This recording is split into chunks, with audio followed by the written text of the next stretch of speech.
Originally the show was not going to be live. It was going to be the normal tape, live to tape. But to be honest with you, I got tired trying to fool with this computer, and I ain't felt like editing it. So here you go, live, raw, and uncut. No, baby, that's for somebody else. We're just gonna keep you right where you at right now. It doesn't matter what you think. The Wrestling Realm presents Break It Down with Brian H. Hello, ladies and gentlemen. Welcome to this episode of Break It Down with Brian H. I'm your host, Brian H. Waters. Thanks for joining me. This show, of course, is brought to you by the Wrestling Realm. If you haven't done so, go ahead, hit the subscribe button right there on YouTube. If you're watching, if you're on Periscope, thank you for joining. You can feel free to hit the subscribe button there as well. Folks, before we get into today's show, the wrestling world in Maryland lost a legend, not just in Maryland, but all over, as RJ Meyer, also known as Bruiser, died this past week. So I want to offer my condolences to him and to his family and the Maryland wrestling family on behalf of the Wrestling Realm. I got a chance to meet him a couple of times at MCW shows. Obviously, very nice guy. He was without a doubt the face of the company, the face of the brand. So you can always appreciate a guy like that who goes out of his way to make sure parents who are bringing their children to these independent shows not only have a good time, but they also got a chance to meet him, and he treated the kids with the utmost respect. So my heart goes out to those who are affected. Ladies and gentlemen, we got a brand new WWE Champion. Matter of fact, you know what? For this one, we're going to roll. Going up to the top rope. It's time for this week's Top Rope segment of the week.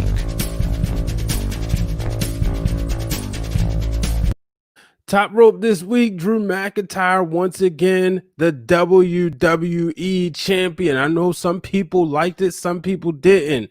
I liked it. When I look at it, and there's a guy named Dave Meltzer out there who says he had his opinion. Well, and I was reading it and I said, no, duh, obviously. But basically what Meltzer said was, in so many words, that the WWE probably just put the title on him. I'm gonna put his words. This is what I'm saying. It made sense.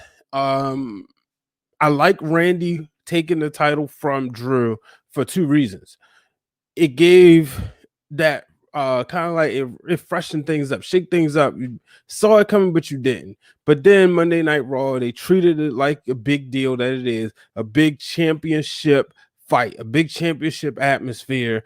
And that's where Drew McIntyre will go ahead and regain the WWE Championship. I like the fact that he would go ahead and win the title on Monday Night Raw. But here's the thing that a lot of people not thinking about. McIntyre won the championship in the Thunderdome. Therefore, he won it in front of fans. Is it the same as the 70,000 plus that he would have had at WrestleMania if it wasn't for COVID-19? Absolutely not. But him winning that championship in the Thunderdome, we finally got that moment. He finally got to feel the energy of the fans. So I thought that was great, and it really made a lot of sense for them to do that, in my opinion.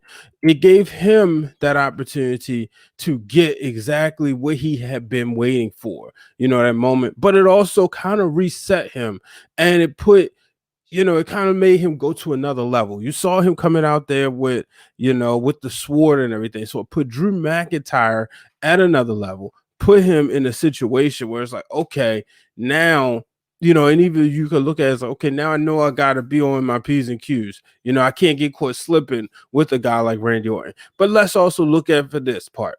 We're going into Survivor Series. Roman Reigns is the WWE Universal Champion. Drew McIntyre is the WWE Champion. So that's going to be the matchup.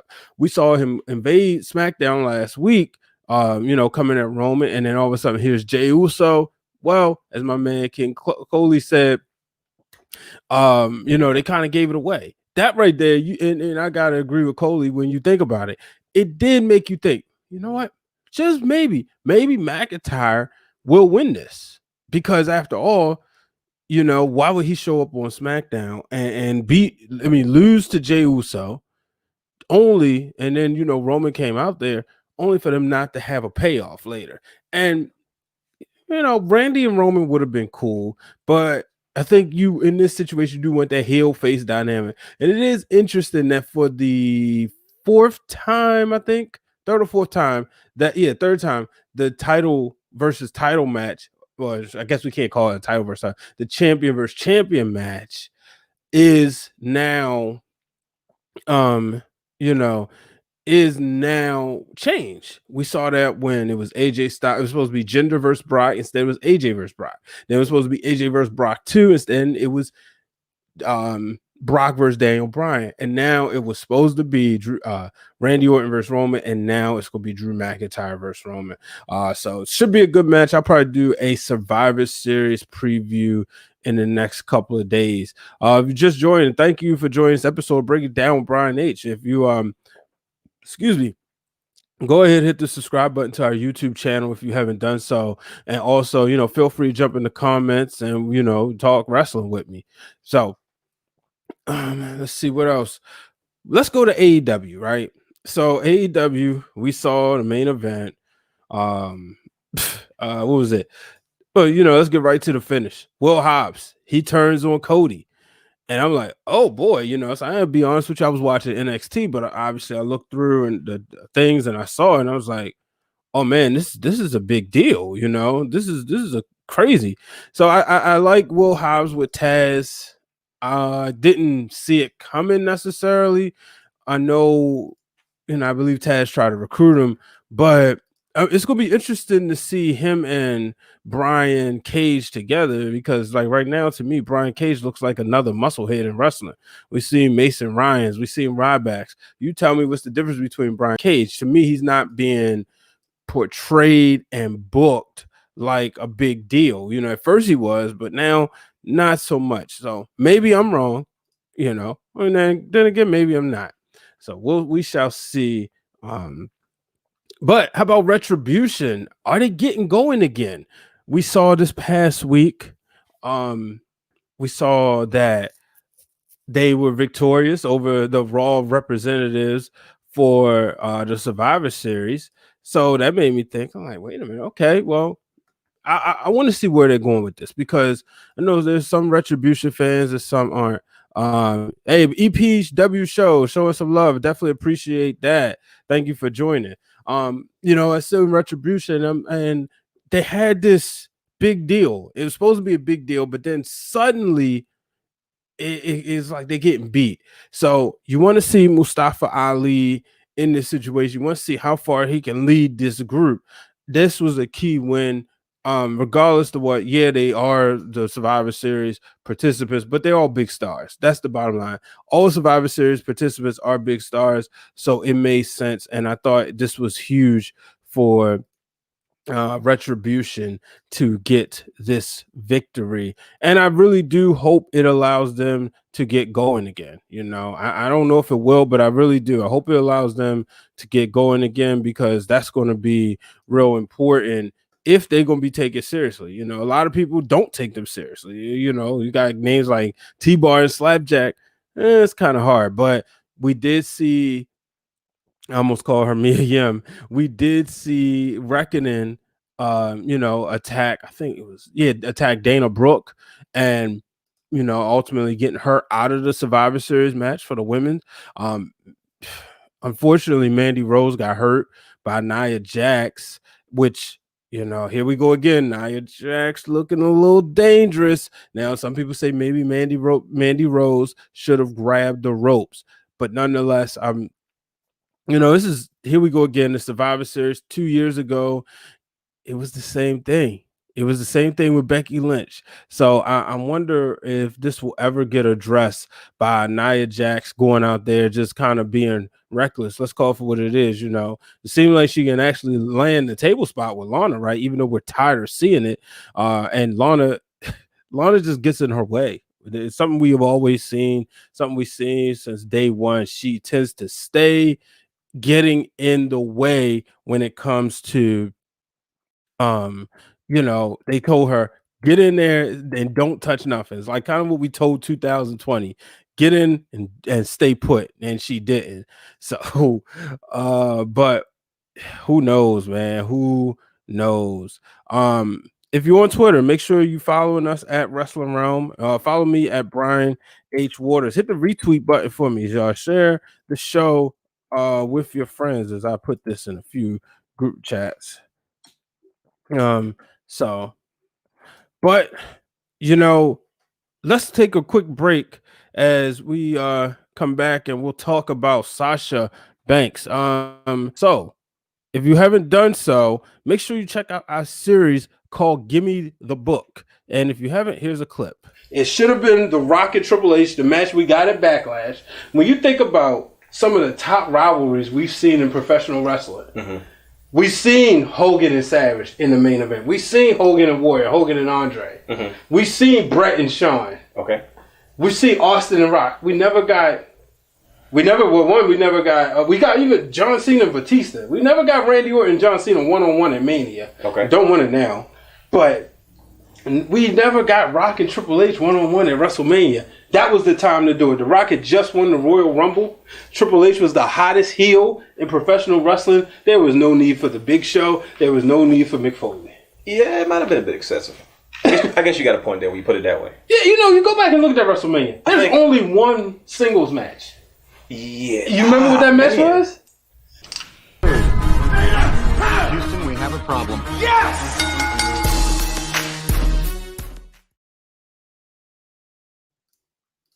And back, ladies and gentlemen. So make sure if you haven't done so, hit the subscribe to the Wrestling Realm as we, that's what we do. The real Dwayne Allen. I shout out to him. Give me the book. That was his idea. Or maybe it was that mine. It was one of ours. But we rebooked a couple things. He even rebooked Bret Hart's run in WCW. So make sure y'all check that out. Sasha Banks and Carmella. Carmella would attack Sasha last week, and then Sasha went on Talking Smack. And when she was on Talking Smack, she quite frankly said, "Look, I'm tired. I'm tired. I hear y'all." That's what she said. I hear y'all talking. Y'all all want to talk about I can't keep the belt, I can't keep the title. And she went out there, and guess what? She retained the title and said, "Look, I could do it." And she's showing that she's ready to reign supreme. But she has Carmella in the way. So as I said last week, I do think Carmella will.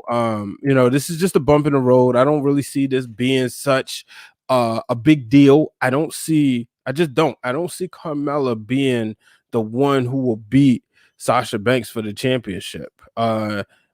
It would make no sense. I'm really hoping that we can get a Bianca Belair Sasha Banks match. I would personally love to see a heel version of Bianca Belair. We don't need to see face versus face matchup, but I think Bianca can get out there and be the type of person that you really get like super irritated with, and I think, folks, that would be phenomenal. And not to mention, be two black women in a big spot. Personally, I want to see that at WrestleMania. Let's have it at WrestleMania. Vince McMahon and WWE, put your money where your mouth is. Y'all said y'all stand behind Black Lives Matter. I said this before, and they showed, but yeah. What's my man name down in NXT? Leon Ruff is NXT champion. NXT North American champion, but we know that's a joke. We know it's not going to stand too long. I think he's going to lose the title at War Games. Personally, hope I'm wrong. So I want to see them put their money where their mouth is. Let's get two prominent black women in the business, in a story mode together at a major pay-per-view. That is what I want to see. Will we see it? Only time will tell. So, man, what else? Oh yeah, Rey Mysterio. Rey Mysterio gives his stamp of approval to Buddy Murphy. So after he was victorious, and we're finally closing the door on this forever long story mode. And I understand the coronavirus prevented a lot of wrestlers from being there at some point in time, and then there were a lot of WWE cuts. But come on now. But nonetheless, Rey Mysterio will take on he beat Seth Rollins to close the door on this feud. But next week we're getting Buddy Murphy, because Buddy Murphy got involved in the match. So because he got involved, we gotta, go out here and really do this all over again, right? But no, I think this is going to be a one-off, especially knowing the fact that Becky Lynch, Seth Rollins' girlfriend, is right around the corner from delivering their baby. So congratulations to them.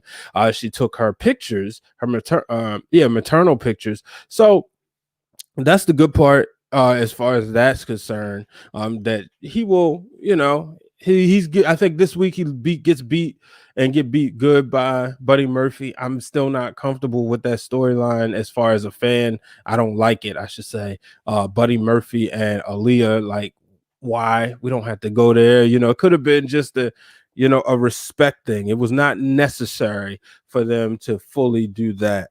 So, but speaking of pregnancy and speaking of announcements, congratulations to Jon Moxley and Renee Paquette, as Moxley during his promo just casually was talking about working hard and everything he's done. He said, "I got a pregnant wife at home," and this was like one of those moments like, "Oh wait, whoa, you just gonna let that slide in there? You really just going like, oh yeah, I got a pregnant wife at home." So yeah, Moxley did that though. So congratulations to them as they Too Sweet Pod. Thanks for joining in. Agreed. But yeah, congratulations to Moxley and Renee, announcement of their baby. So both members of the Shield joining Roman as a father this year and next year. So that would be cool to see years down the line, their kids playing together. So congratulations. And then Otis, Dolph, and Rude. I have to say, Otis is a waste, man. You talk about a year. He started off up here, and then, oh man, and Bobby Roode. This was a guy, as Chris Collinsworth would say, here's a guy that I waited so long to come to the WWE. I waited so long. Like, this was the guy that I couldn't wait to get there.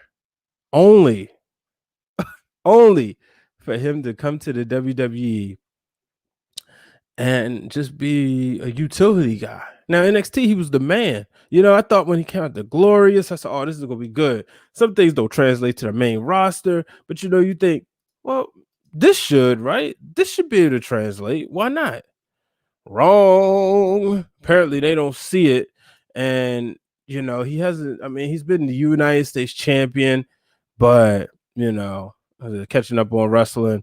Glad to hear you, brother. Appreciate it. Too Sweet Pod. Definitely love the name. I appreciate you tuning in.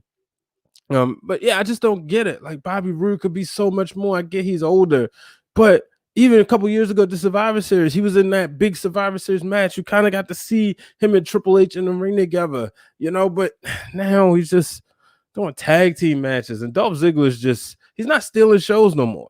He's not stealing shows anymore.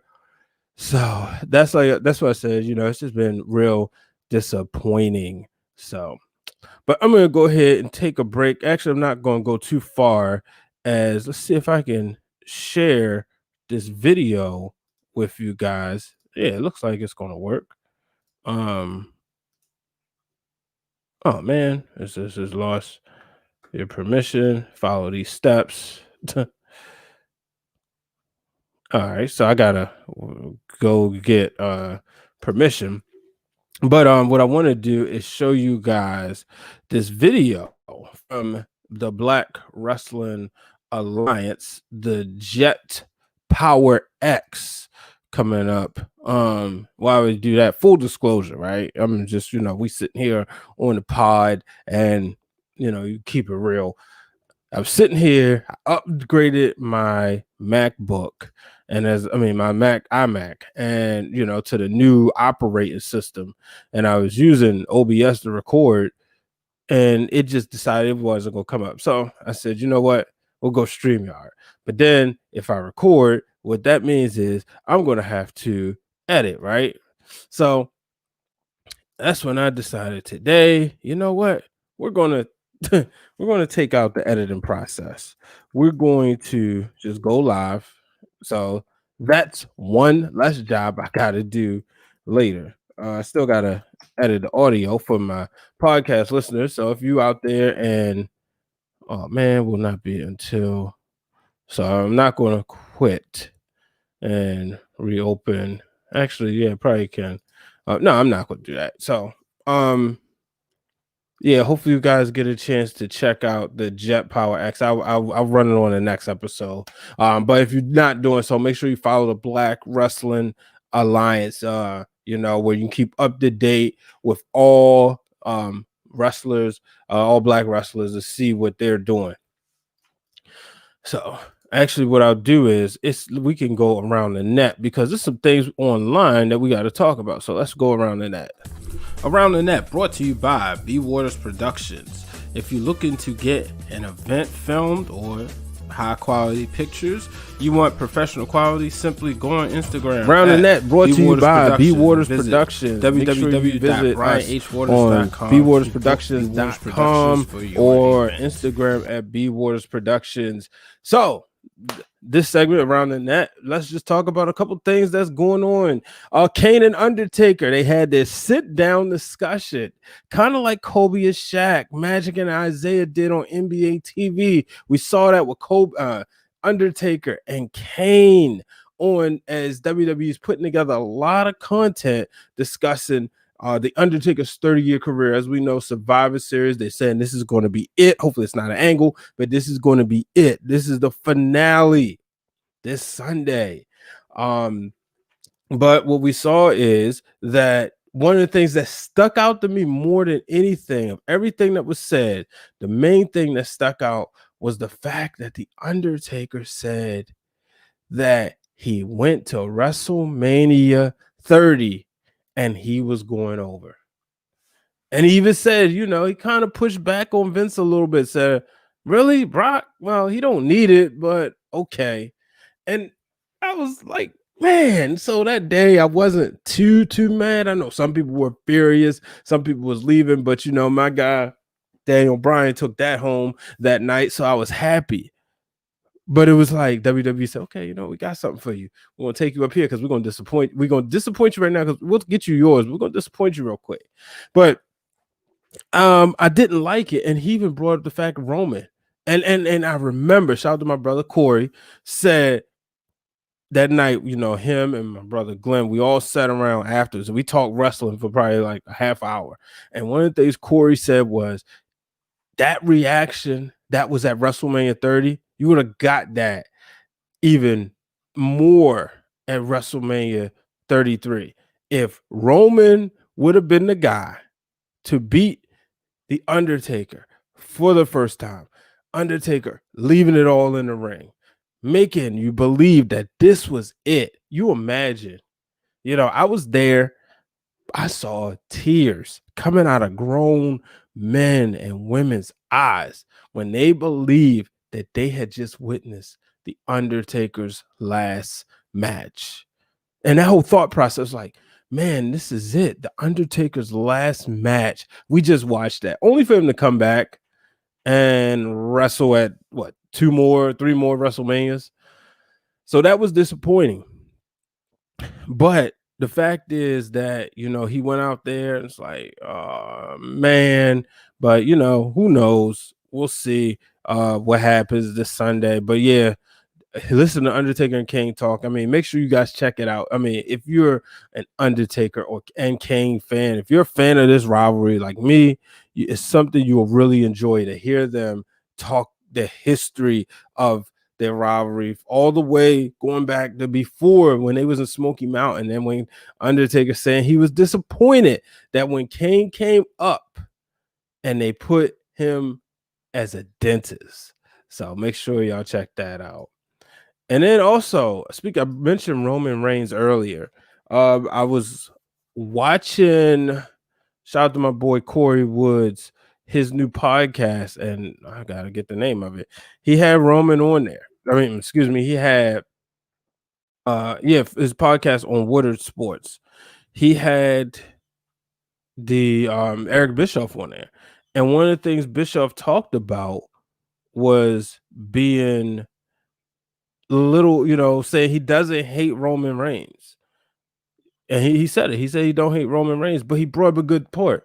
Roman shouldn't be a heel because he doesn't have to cheat, lie, steal, all that stuff. He should be the anti-hero, the Stone Cold-esque character, And then I thought about it. I was like, well, he makes a good point, And I wonder how would that be? How would that be if Roman Reigns came out there and was that guy who was the anti-hero? We saw Kevin Owens do it at Ring of Honor, but could Roman Reigns pull that off? With Paul Heyman. That's the thing. You see this arrogant, and maybe that's what we'll get to. Maybe we'll get to him being such a heel that he'll even transition into that anti-authority type character. Only time will tell. So, but ladies and gentlemen, that will do it this week for Bring It Down with Brian H. Survivor Series this Sunday. Like I said, I'll probably do a preview beforehand. I do have good news. Wrestling for the Culture this week coming up. I got a team that go by the name of Black Magic. Make sure you check out that interview. That will be coming up this week as I will sit there and talk to these gentlemen. We talked about them getting into business and working together and just, them being early in their careers, but looking for that next level competition as, they are trained by Elijah Pope. So make sure you get ready for that. Check that out. I appreciate you tuning in as I dealt with so many technical difficulties tonight, but I wanted to make sure I got this show in. Until the next time, folks, I'm Brian H. Waters. I'm going to leave you with a little bit of the Life After WWE show. If you didn't catch that, make sure you check that after this goes off. Actually, wrestlers don't have to follow what is considered the status quo of the WWE these days. If you're not being used, you can decide I want to do something more. The rush of the fans, whether it's 50 people or 50,000, no longer makes a difference because superstars just want to be recognized because they feel now that maybe I don't need the machine to be what I consider successful. Yep. That's true. You look at a guy like Cody Rhodes, right? Mm-hmm. Homegrown. Let's not forget. Homegrown in the WWE. What'd you say? Born with a silver spoon in his mouth? Absolutely. Say when it comes to the business? Of course. And he left because he wasn't like the way he was being used. I mean, he even went on record saying he had the challenges was like figuring out what to charge people, right? What to charge promoters, what to expect, because he hadn't been through this before. No. But he's went out there, he's thrived. We mentioned him on our Breakout Superstars episode, which you can find on the Wrestling Realm YouTube channel. Did we? Thank you for tuning in to this week's episode of Break It Down with Brian H. Hit the subscribe button and turn on the bell so you get notified every time the Wrestling Realm posts new content.